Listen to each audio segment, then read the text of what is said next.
Mu masaha ya mu gitondo tugeze ku ivuriro ry'ibanze rya Nyakanazi riri mu murenge wa Murama mu karere ka Kayonza. Dusanze nta muntu n'umwe waje gusaba serivisi y'ubuvuzi kuri iri vuriro. Impamvu nta yindi nuko bavura abaturage ku kigero c'100%, nyamara baratanze ubwisungane mu kwivuza ibyo abaturage batumva, dore ko bafite uruhare rukomeye mu kwiyubakira iyi poste de santé yari yitezweho gukemura burundu ikibazo cy'ubuvuzi bajyaga gushakira mu birometero birenga 15.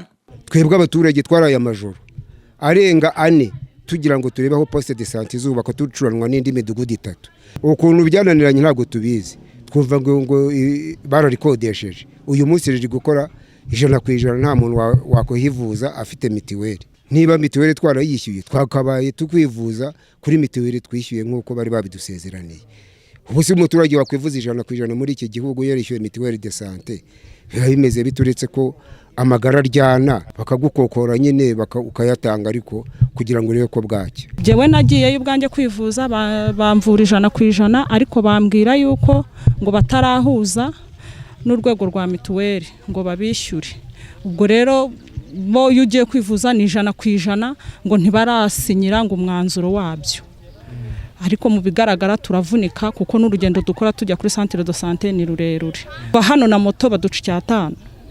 Ubwo rero kumva kujyana umurwayi arembye hari urugendo rurerure, kandi bari baduha amahirwe menshi yuko hano hagomba gukora. Kuva hano ujya Karama cyangwa ujya Ngoma hari umuturage udafite ubushobozi bwo gutega ngo abe yajyayo.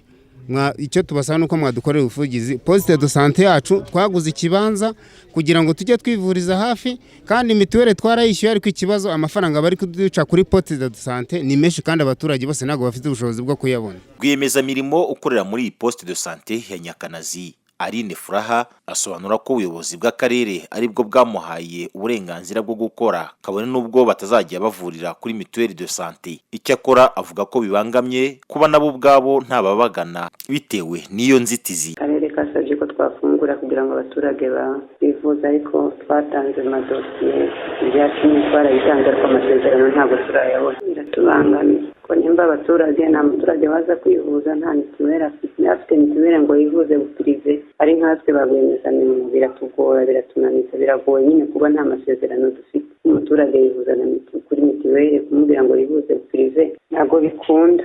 Minisiteri y'Ubuzima ivuga ko hari ibiganiro biri gukorwa kugira ngo iki kibazo gikemuke, bityo amaposte de santé yose akore mu buryo bushingiye kuri mituweli de santé. Mahoro Julien Ningabira n'umuvugizi wa Minisiteri y'Ubuzima.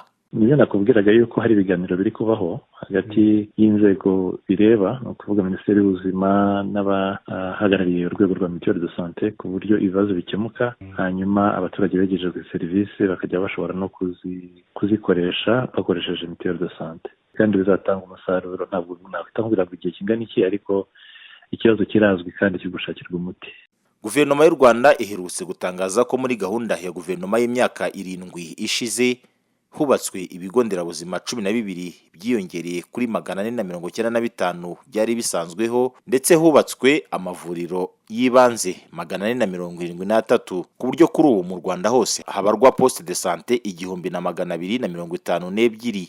Leta ifite umuhigo w'uko muri buri kagari nibura hubakwa poste de santé. Icyakora haracyari imbogamizi ikomeye mu bijyanye n'imikorere yazo, dore ko hashyizweho politiki yo kuzegurira abikorera. Aba nabo bakabangamirwa no kuba ubwisungane mu kwivuza butuma imikorere yabo igenda buhoro, bitewe n'uko ikigo gifite mu nshingano mituweli de santé RSSB cyishyura mu buryo bugoranye.